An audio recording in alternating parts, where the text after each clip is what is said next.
बात करने के लिए लॉगिन करें www.astrotak.com। देखिए, हिंदू धर्मशास्त्र जो हैं या जो हिंदू धर्म है ना, ये केवल जीवन की, शरीर की, खाने पीने की बात नहीं करता। ये आपके मन को, आपकी आत्मा को शुद्ध करने की बात करता है। जो ब्यूटीफुलनेस, जो खूबसूरती हिंदू धर्मशास्त्रों की है, वो कहीं और हो पाना कठिन है। हिंदू धर्मशास्त्रों में शरीर और मन को संतुलित करने के लिए, याद रखिए, शरीर के अलावा मन को भी संतुलित रखने के लिए व्रत और उपवास के नियम बनाए गए हैं। तमाम व्रत और उपवासों में सर्वाधिक महत्व एकादशी का बताया जाता है। हम नवरात्रि का उपवास भी रखते हैं, हम पूर्णिमा का उपवास भी रखते हैं, हम बहुत सारे उपवास रखते हैं, बहुत सारे व्रत करते हैं, लेकिन सबसे ज्यादा जो महत्व है वो एकादशी का है। और एकादशी महीने में 2 बार पड़ती है। एक पड़ती है शुक्ल पक्ष की एकादशी और एक पड़ती है कृष्ण पक्ष की एकादशी। वैशाख के महीने में एकादशी उपवास का ज्यादा महत्व है। कारण क्या है? वैशाख के महीने से गर्मियों की शुरुआत हो जाती है और गर्मी के मौसम में बिना खाए पिए रहना बहुत कठिन होता है। इसलिए यहां पर एकादशी का विशेष महत्व है, जिससे आपका मन और आपका शरीर दोनों संतुलित हो जाते हैं। और वैशाख के महीने में एकादशी का उपवास रखने से गंभीर रोगों से रक्षा होती है और बहुत सारा नाम और यश व्यक्ति को प्राप्त होता है। मोहिनी एकादशी की बात क्या है? देखिए, इस एकादशी के उपवास से मोह के बंधन नष्ट हो जाते हैं। तुलसीदास जी ने लिखा ना, मोह सकल व्याधिन के मूला। दुनिया में जितने भी कष्ट हैं, तकलीफें हैं, बीमारियां हैं, उसके पीछे मोह है। चाहे वो पैसे का मोह हो, शरीर का मोह हो, संतान का हो, पत्नी का हो, पति का हो, हर तरह का मोह आपके बंधन का कारण है। इसलिए मोह के बंधन नष्ट करने के लिए इस एकादशी को रखते हैं, इसके नियमों का पालन करते हैं, इसीलिए इसे मोहिनी एकादशी कहते हैं। ज्यादातर लोगों को तो यह पता ही नहीं है कि वो किस मोह में डूबे हुए हैं, लेकिन फिर भी अगर कोई व्यक्ति भावनाओं से मुक्ति चाहता है, मोह से मुक्ति चाहता है, तो वैशाख मास की एकादशी यानी मोहिनी एकादशी पर विशेष उपासना करेगा। मोहिनी एकादशी के दिन भगवान विष्णु के राम स्वरूप की उपासना की जाती है। देखिए, एकादशी पर भगवान विष्णु और उनके अवतारों की ही सामान्यतः पूजा होती है। चाहे वो भगवान कृष्ण हो, भगवान मधुसूदन हो, नारायण हो, उसी तरह से भगवान विष्णु के राम स्वरूप की उपासना की जाती है। और इस बार जो मोहिनी एकादशी का अवसर है वो 12 मई को है। इस दिन मोह के बंधन कैसे काटे जाएंगे, मोह से मुक्ति कैसे मिलेगी, इस पर आगे हम चर्चा जारी रखेंगे। देखिए, मोहिनी एकादशी पर सबसे बड़ा वरदान तो यही है कि आप अपने मोह के बंधनों को नष्ट कर सकते हैं। लेकिन उसके अलावा क्या वरदान मिल सकते हैं? व्यक्ति की चिंताएं और मोह माया का प्रभाव कम होता है।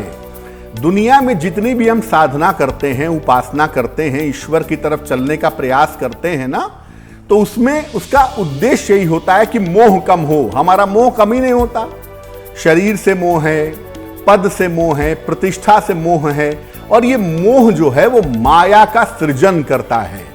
इसलिए मोहिनी एकादशी पर मोह माया का प्रभाव कम होगा अगर आप उस भाव में जाएंगे तो।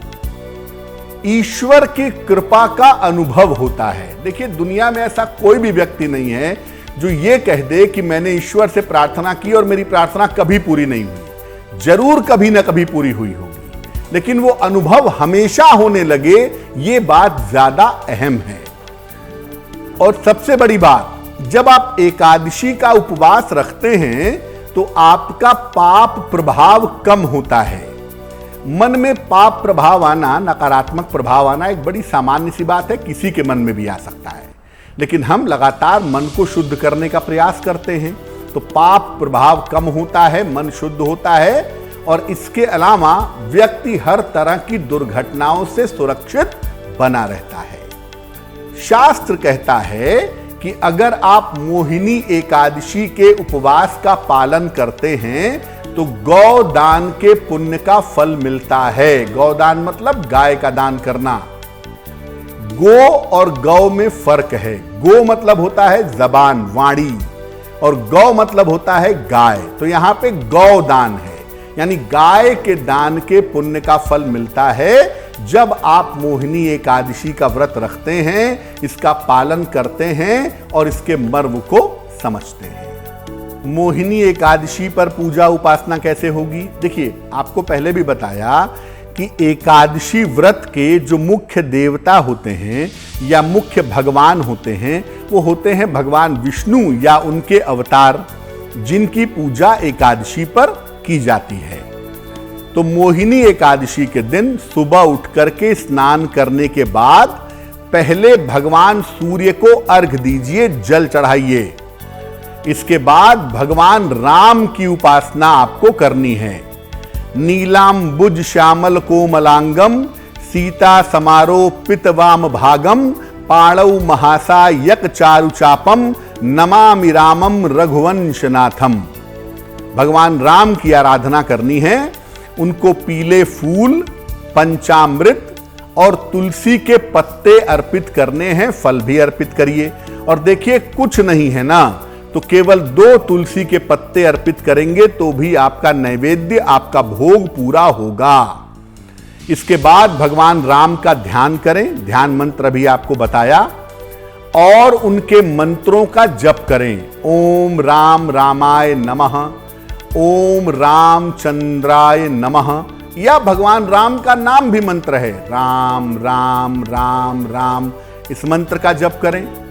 और जब आप एकादशी का व्रत रखेंगे तो दिन भर केवल लिक्विड लीजिए, तब आपको फायदा होगा। दूध पी लीजिए, जूस पी लीजिए, फलों का रस पी लीजिए या फल खाइए केवल, तो इसके अच्छे परिणाम मिलेंगे।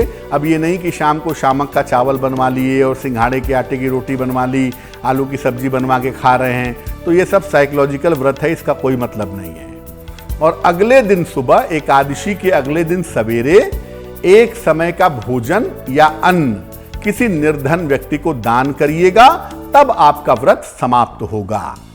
और जब आप एकादशी का व्रत करते हैं तो हम क्या कहते हैं कि भैया उल्टे सीधे आहार मत ग्रहण करो। आहार का मतलब ये नहीं जो खा रहे हैं, जो आंखों से देख रहे हैं वो आंखों का आहार है, जो कानों से सुन रहे हैं वो कान का आहार है। इसलिए मन को ईश्वर में लगाएं, क्रोध ना करें, आहार पर ध्यान दें और असत्य ना बोलें। और उपवास का मतलब क्या होता है? उप का मतलब होता है निकट, वास मतलब रहना। तो जब आप उपवास रखते हैं तो आप ज्यादा से ज्यादा ईश्वर के निकट रहने का प्रयास करेंगे। उनकी पूजा, उनकी उपासना, उनका ध्यान, उनकी प्रार्थना जब आप ये करेंगे तब उपवास का मतलब होगा। केवल खाना ना खाने से उपवास नहीं होता है, वो निराहार रहने वाली बात है। इसलिए आप ज्यादा से ज्यादा समय पूजा, उपासना और ध्यान में लगाएं, ईश्वर के निकट रहें, तब आपका उपवास पूरा हो।